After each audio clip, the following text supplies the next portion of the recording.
মুখের ওপর জবাব না দিলে মানুষ পেয়ে বসে। কোন কথা কোথায় বলতে হবে এটা সবার আগে শিখতে হয়। কথা বলতে জানি মানেই যা খুশি বলবো, ওটাকে বাকস্বাধীনতা বলে না, ওটাকে অসভ্যতা বলে।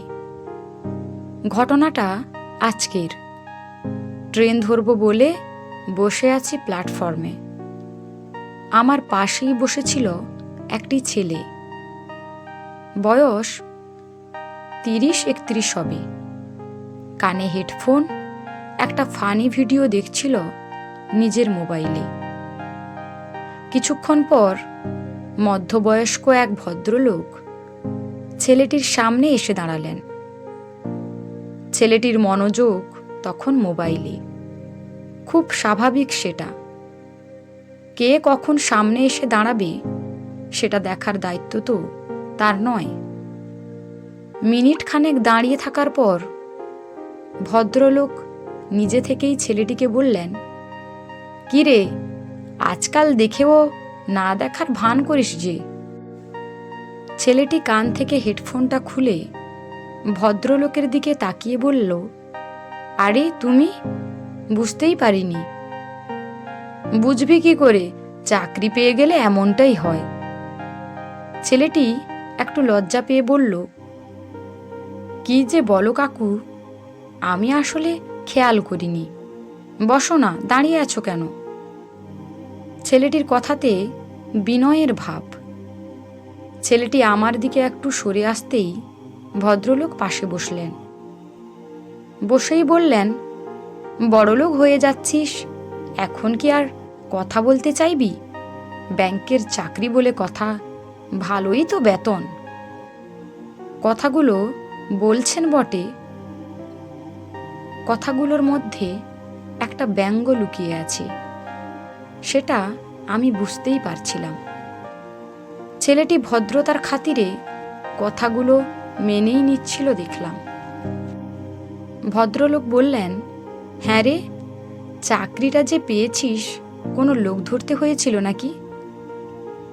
এমন কথায় ছেলেটির যে খারাপ লেগেছে, ছেলেটির উত্তর দেখেই বুঝেছি। ছেলেটি বলল, "কেন?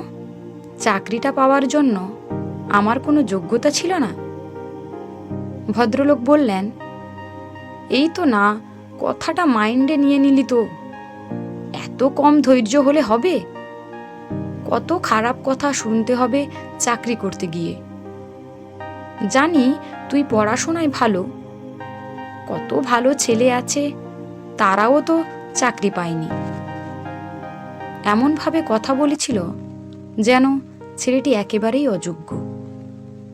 এমন কথা যে ছেলেটির ভালো লাগেনি, এক ঝলক ওর মুখের দিকে তাকিয়েই বুঝে গিয়েছি।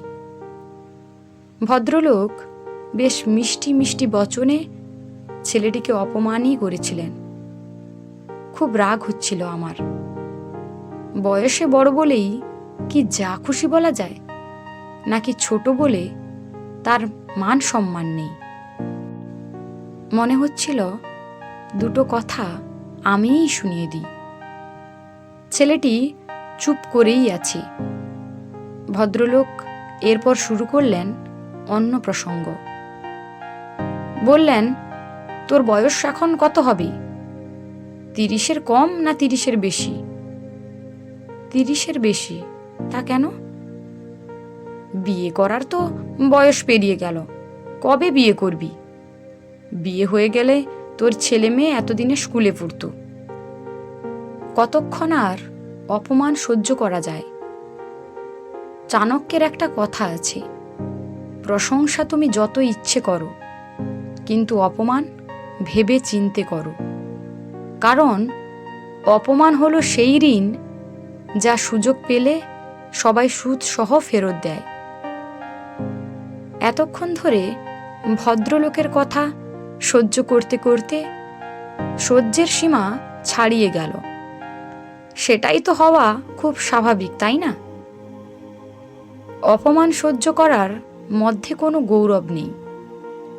ছেলেটি মেজাজের সুর নরম করে ভদ্রলোককে বললেন, কেন কাকু, আমি বিয়ে করিনি বলে তোমার চিন্তা হচ্ছে? আরে ধুর, বয়স তো হচ্ছে নাকি, তাছাড়া ভালো চাকরি করিস, ভালো টাকা বেতন পাস, তোর বিয়েতে খেতে হবে না? আমারও তো খেতে ইচ্ছে করছে, তবে বিয়েতে নয়, শ্রাদ্ধে। কবে খাবো কাকু? এই, তুই কি আমার সাথে মজা করছিস? না কাকু, তোমার সাথে মজা করতে পারি? তুমি কি আমার সঙ্গে এতক্ষণ মজা করলে? কি যে বলো তুমি! তোমার সাথে মজা করা মানে পাপ বাড়বে। তোকে বলতে যাওয়াটাই ভুল হয়েছে আমার। ভালো চাকরি করছিস, ভালো বেতন পাচ্ছিস বলেই বললাম। ছেলেটি এবারে সিরিয়াস হয়ে বলল, ভালো চাকরি করি, ভালো বেতন পাই, তাতে তোমার কি? শোন, তুই পাড়ার ছেলে, তোর কি খারাপ চাইব? ছেলেটি এবার হেসে ফেলল। হাসতে হাসতেই বলল, ভাবছিলাম আর কথা বাড়াবো না, চুপ করে থাকবো। কিছু মনে করো না কাকু। তো এতই যখন আমার ভালো চাইছ, এতদিন কোথায় ছিলে যখন টাকার অভাবে ভালো জায়গায় পড়তে পারলাম না? টাকার অভাবে ভালো স্যারের কাছে টিউশন নিতে পারলাম না? পুজোতে যখন নতুন জামা প্যান্ট কিনতে পারলাম না, তখন কোথায় ছিলে তুমি? কোনোদিনও একটা খোঁজ নিয়েছিলে? লকডাউনে যখন বাবার কাছে কাজ ছিল না, তখন উঁকি মেরে দেখেছিলে? আর এখন ভালো চাইতে এসেছো? ভালোই তো বয়স হলো, নিজের জন্য চিন্তা করো, শরীর স্বাস্থ্য খেয়াল রাখো। আমার বিয়ে হলো কি হলো না, এ নিয়ে টেনশন করো না। আমার বিয়ে হলে মাইকটা বাজবে, তোমার বাড়ির সামনে এক্সট্রা একটা মাইক দেব, বুঝতে পারবে বিয়েটা হচ্ছে। আর শোনো, আমার বিয়ে নিয়ে আমার বাবা মায়ের মাথা ব্যথা নেই, আর তোমার কিনা চিন্তার শেষ নেই। পরের দিন এসব কথা জিজ্ঞেস করতে এসো না। অনেকক্ষণ ধরে মাথা খাচ্ছ, নিজের সম্মান রাখতে শেখো, তা না হলে তোমাকে যে সম্মান দিয়ে কাকু বলে ডাকি, ওই ডাকটাই ভুলে যাব। কথাগুলো বলে ছেলেটি উঠে গেল।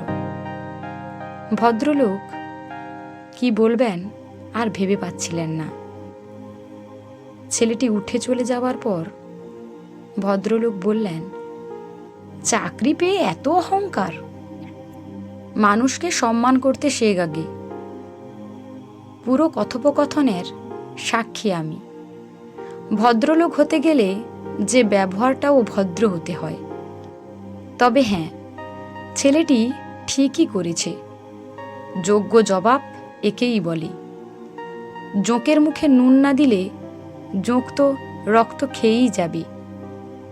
যারা শোধরায় না তাদের যতই বলো, তবে এদের মতো মানুষদের জবাব দিতেই হয়।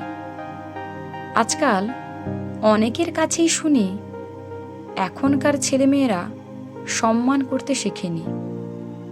তা এমন কাকুদেরকে সম্মান দেবে কি করে? কে বিয়ে করবে, কে বিয়ে করবে না, সেটা তার পছন্দ, তাকে তার মতো থাকতে দিন না। যে কথা বললে মানুষ অপ্রস্তুতে পড়বে, যে কথা বললে মানুষ লজ্জায় কুঁকড়ে যাবে, যে কথা বললে মানুষ অপমানিত হবে, সে কথাগুলো বলা বন্ধ করুন। সম্মান দিন, অবশ্যই সম্মান পাবেন।